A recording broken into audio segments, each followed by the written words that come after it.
Albania was one of the most chaotic, underrated, yet most beautiful countries that I've ever been to.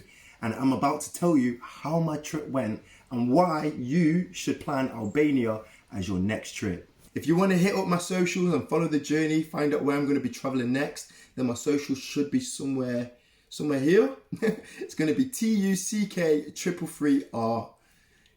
Let's get into it. So I stayed in down the south of Albania called Sarandë, or Sarandë, so it looks like it's spelled. Some people spell it with an E, some people spell it with an A. Sarandë is at the south of Albania, so you got like the capital up at the top, and then where I went was down the south. The reason why I went there was because I heard it was rated the Maldives of Europe, and I was like, oh my days, I gotta visit this place. Even more so, a lot of people were telling me not to go and how dangerous it is. Oh, there's gangsters, there's mafia, it's racist. So all of these comments really made me want to go. So I checked it out. How did I get to Albania? Now, if you're wanting to get to Albania, you can get a direct flight to Albania to the capital city, which is called Tirana. Now, I didn't do this route. The reason why is because if you do go to the airport in Albania, you then have to travel 5 hours by car to get down south. For me, that's not my vibe. So instead what I did, which not many people know about, is I got a flight from East Midlands in England to Greece, Corfu. Now, once you're in Corfu, you literally get off at the airport, and right outside the airport, there is a bus stop. The bus stop, I believe, is number 15. It cost me €2 and it was about a 20-minute ride to get me to the port in Corfu. Now, from the port in Corfu, I then paid for a return ferry to cross over to the border. Now, this only took about 30 minutes. Some take longer, some take less. It depends if you get a speedboat or not. Now, for me, this was one of the best ways of doing it because when you're on the ferry, you get to really take it in, get content, and, you know, just get in that summery vibe. Honestly, it was such a great feeling. How much were the flights? The flight for me for a return from East Midlands to Corfu, I think I paid £120. That's there and back. And then the ferry was literally €50 for a return as well. So always take into consideration that. Now, when it comes to money, obviously when you go to Europe, it's euros. But then when you go to Albania, it's a totally different currency. And the currency is called lek. Now, unfortunately, you can't change your English money into lek here in the UK. So I would advise that you bring your English money, keep it on your card, whether it's Monzo or whatever card that you use. But do take a little bit of euros because the only time that you need euros for is when you get off the plane, really. If you want to have a meal in Greece before getting the ferry, then that's why you would need just a little bit of euros. Other than that, keep all your English money on your card. And then when you get over to Albania, all you have to do is just use the ATM machine and then click local currency, and then you'll be able to get the best rates for your book. My accommodation at Sunset View apartment, it was about £320 for the week. Now, obviously that's a lot cheaper if you're splitting it between friends. So for me, I split it with one person. So I'm paying less than 150, I'm not good at maths, less than £150 for the week, which is pretty sick. And it was right near the strip as well, with amazing views. And so for me, as a typical rule, I like to allow myself £50 or €50 per day. If I don't spend that much, then the remainder of the money gets carried over to the next day. I would say it's quite reasonable. So you've got drinks that are on the strip in these bars. They're costing around 600 lek, which I believe is around like £6 for a drink.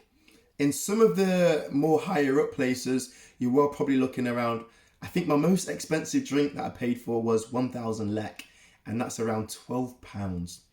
No different to London prices, but it was quite steep. However, towards the end of the trip, on the strip, there's a supermarket right at the start. I wish I had found the supermarket at the start of my trip because everyone that knows me knows that when it comes to pints, I only drink cider. And inside this supermarket, right, there was the drink Somersby. Oh my days, the Somersby costed 120 lek. So that equivalates to 98 pence. Oh, if I knew that, oh my days, I would have stocked up, for real. The one thing that was a little bit confusing is when you're paying for things, obviously you would pay, but then the change that you get back, it would be a combination of lek and euros. So it gets pretty confusing and sometimes you feel like you've been ripped off. So to avoid that, when you do pay, just let them know what you would want your change back in. So you could be like, you know, can I get my change in euros, please? Or can I get my change in lek, please? It just makes it a little bit easier in regards to knowing how much you're getting back and budgeting. The nightclub life, amazing. I can't fault it. There's so many places in Sarandë itself. Now, one thing that I must let you know about is there's a few bars that we went to, and as soon as it turned midnight, the music literally switched off. The only reason for that is because not every bar and rooftop place are licensed to play music. There's only a few places, and those places that are licensed to play music, they'll be open till 3 or 5 a.m, such as Rock Cafe, the Orange Club. I mean, that's all really that you need. If you want a good night out, stay in Sarandë because there's so much to offer there. Now, if you go into Sarandë events, you can literally book your events. So for one of them, I think I paid 35 euros, and that included meeting up at a rooftop bar with some free shots and a free drink. And then from there, we went onto a boat party that went out. It was like full of LEDs. And then I think I got about 6 free shots and a free beer. And then from there, we went to a small bar called Rock Cafe. That was very good because it was so small. It was so busy and so packed. The atmosphere was amazing. And then it finished off at one of the most famous nightclubs in Sarandë, which is called Orange Club. Now, this nightclub was pretty cool. It's open till 5 a.m. and that allowed us free entry there. And I can't lie, for the price that we paid, I think personally that is amazing. 35 euros, you tour around all these places and get some free drinks chucked in as well.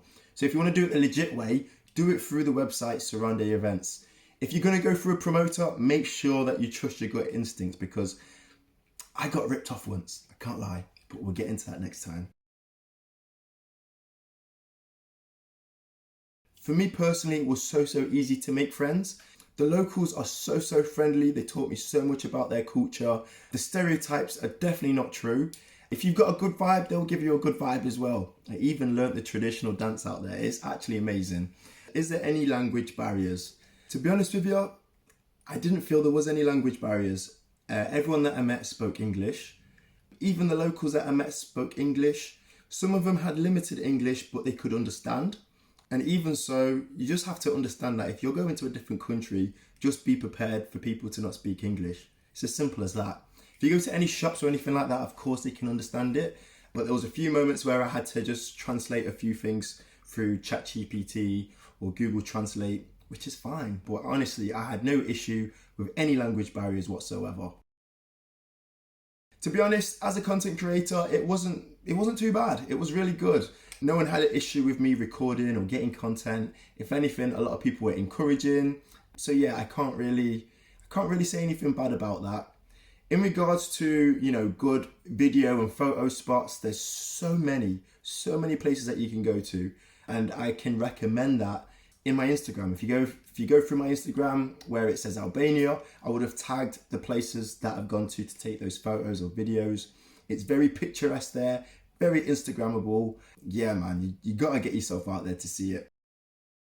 The things that flopped, I would say, was trusting one of the promoters too much. He sold me a dream to go to this club in Casmil.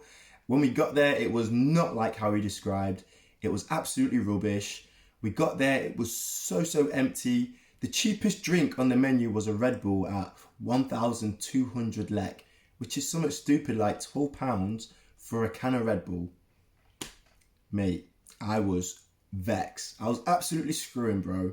My final thoughts on Albania. I would definitely visit again. It would be interesting to see how it develops in 2 or 3 years' time.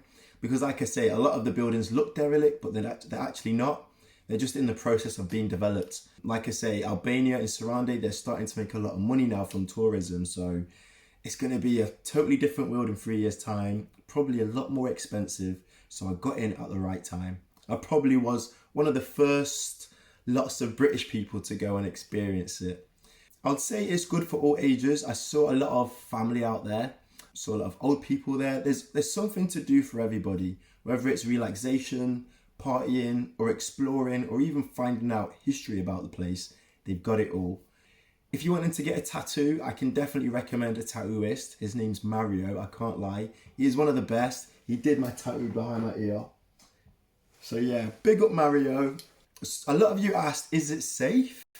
Yes, it was safe. There was many times I was walking down the streets past midnight and drunk. No one bothered me. The only people or things, animals that bothered me were dogs. There's a lot of stray dogs and cats, but they're not violent. I mean, I did get chased once, but I think that's because, you know, I'm just scared of dogs anyway. So I'll just run if I see a dog. But no, there's a lot of stray dogs, but apparently they're not stray dogs. They are like cats. So they all have owners, but then they live outside. So that's cool. I myself, I didn't experience no racism. If anything, there was a lot of respect. A lot of respect to each other's cultures. If anything, it's curiosity. Just like how we're curious to visit their country, they're obviously going to be curious of who's visiting their country. But no, there was no bad vibes whatsoever. There was a lot of police presence there. There's going to be poverty everywhere you go. You know, everywhere you go, there's going to be good, there's going to be bad. But as a tourist, you're only ever going to see the good, unless you actually live there. Would I go again? Hell yeah, Albania. But no, thank you for watching. This is my first travel vlog. I hope you enjoyed it. I hope you got what you needed to from this video. And if you ever go out there and you have more questions about Albania, don't be afraid to hit me up and ask me questions. But yeah, make sure you like and subscribe to my YouTube. If you want to follow me on the socials, my TikTok, my Snapchat, and my Instagram are all under the same name, which is TUCK333R. So any questions, just give me an inbox or a DM. I'm more than happy to answer your questions.